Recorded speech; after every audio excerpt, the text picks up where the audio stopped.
Godzilla King of the Monsters. I do. Coming out.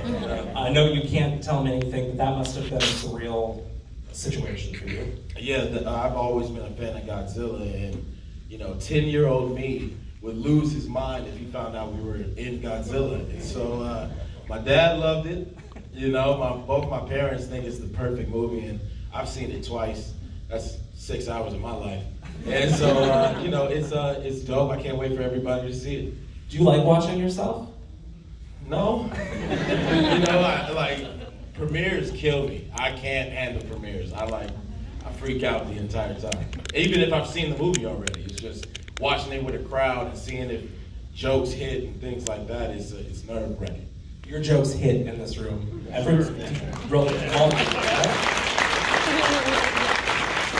know you can't always trust IMDb. No. You're not? I'm not. Oh, I said a joke on Twitter about Space Jam 2. And if you were a Laker fan, you would get the joke. So LeBron James missed a game due to a groin injury. And we all know that means you're just resting for Space Jam 2. I missed a radio show this same day. I said that I'm resting a groin injury because I'm preparing for Space Jam 2. After that, everybody thought I was in Space Jam 2. I'm not, but LeBron, I would love to be in Space Jam 2. Everyone has their sources reporting that you're going to be in Space Jam 2. Not at all. It would have been a way bigger announcement. So, what is it like watching, you said that your dad loves the movies. What is it like watching your work with your dad? It's real weird. Yeah. I still can't get used to it, and you gotta just look over and see his grunts of approval. That was him laughing.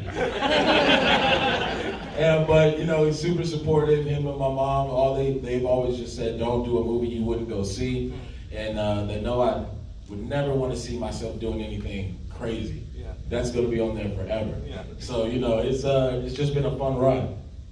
So they were cool with a movie where you're playing a Republican? I'm also a black billionaire. It's a key part of my character. Of course. Let's open up for some questions. I know people certainly have some questions. Who is first? Right there. Yes, miss. Did you find anything particularly difficult when you were doing this film? Just how cold Canada was. We had to do a bunch of Canada, and I ain't never, just how I'm from LA, I've never really had to experience cold, but I looked at my phone and checked the temperature, and it said 6. And I've never seen that in my life, like 6. But no, they made it super comfortable for me. Jonathan Levine, the director, he was super approachable. Anything that I needed, they were providing. It was just fun. It was a dope experience, and I need to do another one with the same crew. Yes, sir. Yeah. Was there any criticism about the way this film ended? As much as I would like this, and I hope we go there, that this was a little too much pie in the sky, because we're in such a bad, you'll get what I'm saying, in terms of the politics.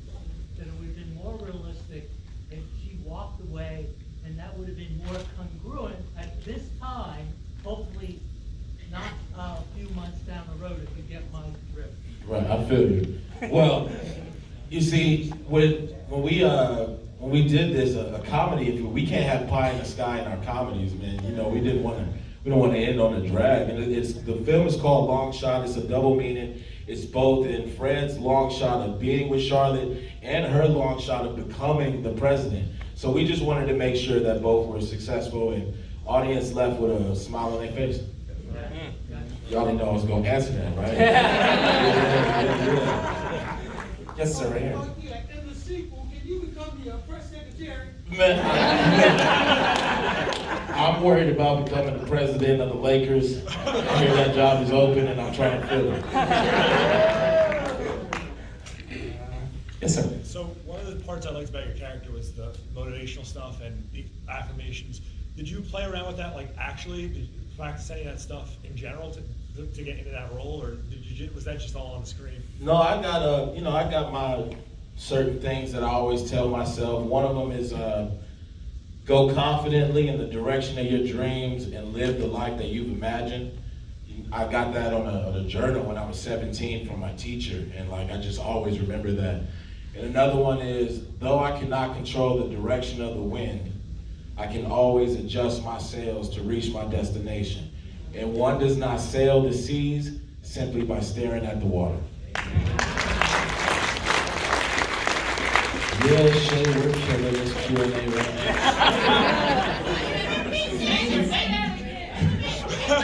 Oh, everyone wants to get it on their phones. All right.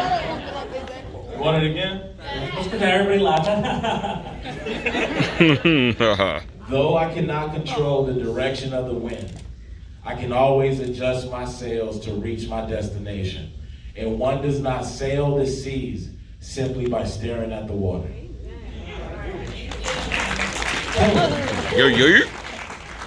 Miss, you had a question? My heart is like pounding. I'm on you, but we're Thank gonna you. back up. All right, I feel that. But yeah, I read that you did a interview with Essence. This was maybe like 2 days ago. Yeah. So how was this really? Did you really work during this? Because you said that you're like this is your best friend. You have this. No, if you do what you love, if you do, something you're passionate about, I'm not gonna choose nothing that I know I'm not gonna kill, Right. And it was, I just had a ball. It's not, acting isn't, if you could tell that I'm acting, then I'm not doing my job, you gotta become your character, you gotta become what's on the page. And yeah, if I don't have a piece of me in the character, I won't play him. And I definitely got some wins. Is this the ultimate for you? Being a movie star? Is an Oscar the ultimate for you? What is success in your eyes? I had the luck and the blessing to do my biggest accomplishment. What I take in the most is the very first thing that I ever got to do, and that's cement my family's legacy with Straight Outta Compton. Like, I didn't do Straight Outta Compton to get into acting. I was supposed to be a writer. I was going to USC for screenwriting, and I did Straight Outta Compton strictly for my family, just because I couldn't see anybody else do that for me. It had to be me. I auditioned for over 2 years to get that role. Like that, I put everything in that movie. And afterwards, they were like, "Hey, you can act." So I was like, "All right, let's get paid." So that was dope. So I'm just keeping it afloat Till you get the Lakers. till I get the Lakers. Yes, sir. Do you have plans to write or produce? For sure. I definitely got some things that, some meetings I need to have, but I just need to get a little bit more famous. And they'll open them doors for me. But I got a bunch of things, not just film. I want to do my own anime. I feel like there's not, like, black people, we've only had, like, the Boondocks. Right. And Afro Samurai, and, there's so much. The Black Dynamite, shout out to Adult Swim be looking at that. But I feel like we need something dope that's still within that realm of the stuff that we all like. So that's something I want to get off the ground. And so to answer your question, and I'm gonna write for video games eventually. Yes, miss. I was the person who clapped for Anger Goes West. That's what I'm talking about.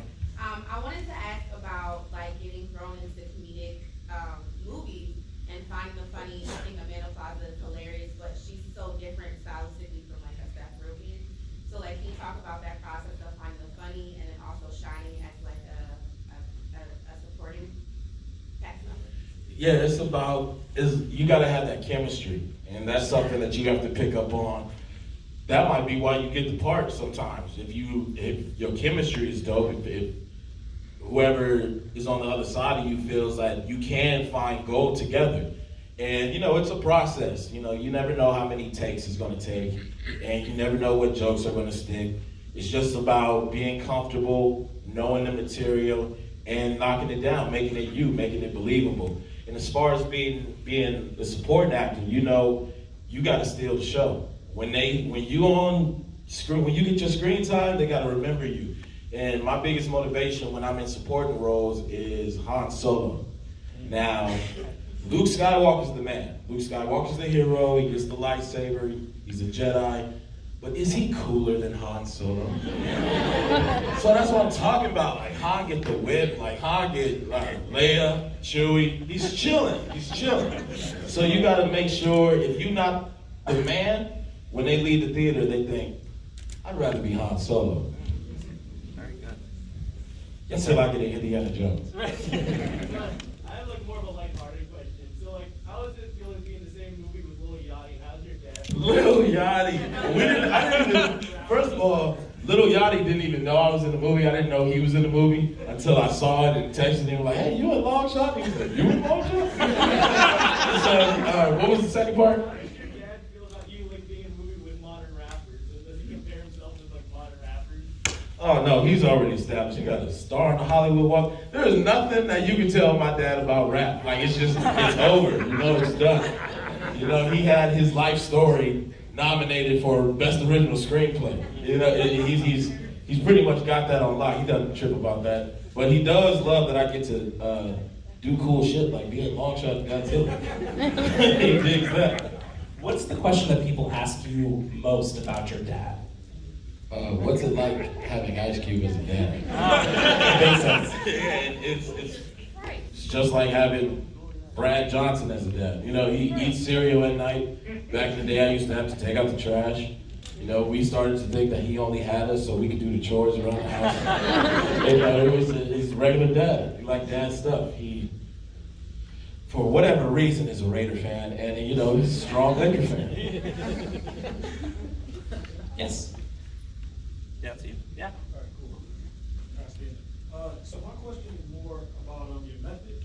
So I work in marketing, and I'm getting into writing. I'm making a year with my writing team, and I don't want to be like an actor or anything, but kind of my struggle sometimes is trying to like apply what I do now into like a television show or into a movie. I'm like overthinking.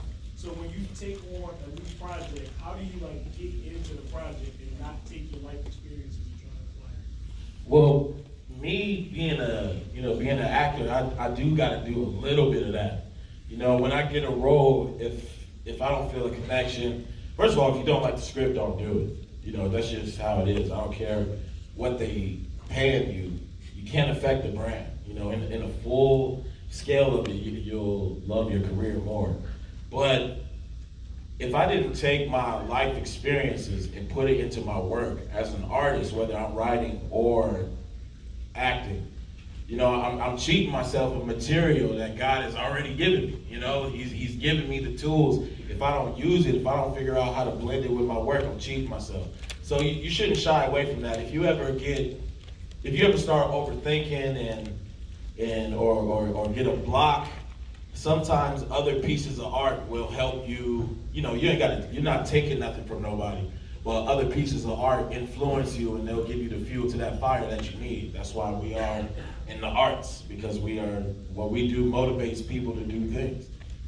See one of the last row right back there. That's really good. Yep. Yes. Yeah,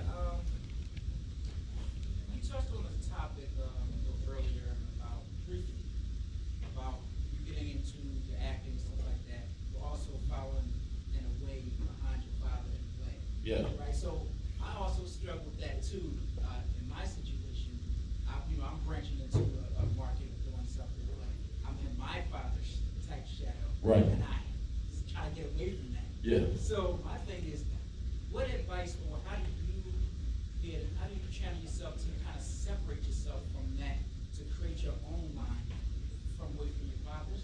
Yeah, I look just like him. I got his name, and the first thing I did was play him in a movie. You know, that like I at a certain point, you gotta look like you ain't trying to get past nothing. It's not about passing nothing. It's about adding. It's about adding and taking the family name to new heights. In my situation, my father is untouchable as far as music goes. But because of his music persona, because he's Ice Cube, there's certain roles that they just won't give my dad. They just won't, because they see him as Ice Cube.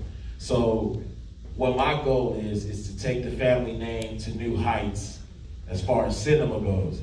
Now, my first bit of that was, I've always wanted my dad to get it's real, MTV award. That's all I wanted. You know, that gold popcorn. I wanted that so bad. And as a kid, he never got them. And then straight out of Compton, I brought home some gold popcorn, you know, and I got to put it up, and it's in the house because of me. And so like that was something, that was my first piece of, you can take that somewhere else as far as cinema, that's where I'm gonna go. But my biggest motivation is The Rock. The Rock, his father wrestled and his grandfather wrestled, so he had to hear the same things that me and you had to hear. But he took the family name to new heights. Kobe, his dad played. Steph Curry, his dad played. And they took the family name to new heights. So don't worry about surpassing. That shadow will be cast by the both of y'all. You gotta be adding to it. That's all that is. Damn good answer. Yeah, I'm pretty good. Yes, sir. You mentioned earlier about getting into anime and video games. Are you able to share as far as what type of characters you're developing for either? I am working to blend my story with my anime with, you know, hip hop producers and people of that culture. You know, it's easy for me to get hookups in music. So, you know, that's just a little bit of what I'm doing, but I know that I curse a little too much to be like part of Marvel, I'm sure. And, so like I've been looking for superheroes that I would want to write a script around and to play. And if you know of an anime by the name of Guyver, that's something that I'm really trying to get into and really trying to get the rights to, but I gotta be a little bit more famous. So just give me time and I got you. Yes, sir. So you mentioned earlier that a lot of the comedy was based around the chemistry that you guys have together. Was there a lot of like improv or like double takes that you guys had to have, like, or dang, like improv, like make it onto the screen? Yeah, a lot of it. You know, a lot of it is improv because in the moment it's, you know, you'll do the scene and then you'll get a spark of hold on, let me try this. And so it's kind of like, for a film student, that's, you know, that's how we had to do it. You know, we can only do this in one take, so let's try a bunch of different stuff.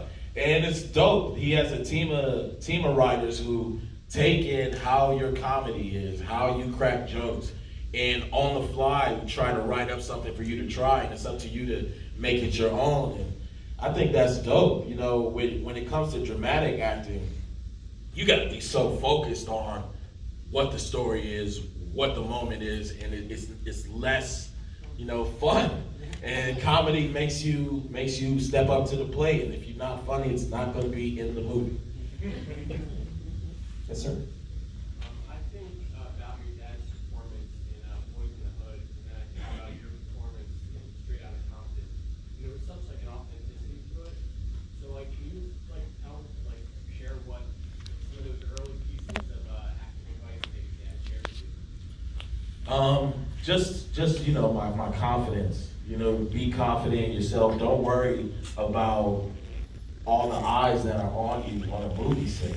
You know, because what you're doing, millions of eyes will be on you. So why should these little few matter? The sound guy is worried about sound. Lights is worried about lights. You know, you have to worry about your job and complete it. And him and Gary Gray got me my coach, Aaron Spicer, and I worked with Aaron for those 2 years. And you know, everything that he's taught me has gone into every role that I've done. And most of your work will be done in prep. If you know what you film in the next day, then that night you should know it by the back of your hand. And so that gives you room to try things, to switch up dialogue. If you don't know it, if you don't have the basic down, you can't add to it. It's like cooking, you know, like making, you just need the formula, you know? And once you got that down packed, then you can start adding your seasoning here and there. We have time for one more. Yes, you, sir. First thing I want to say congratulations on your success. Thank you. I want to know, from going from the two different styles from drama to comedy, what would you say that have you learned personally in terms of, you know, where you think you want to go and what's next for you in terms of what areas of acting? I haven't really chosen yet.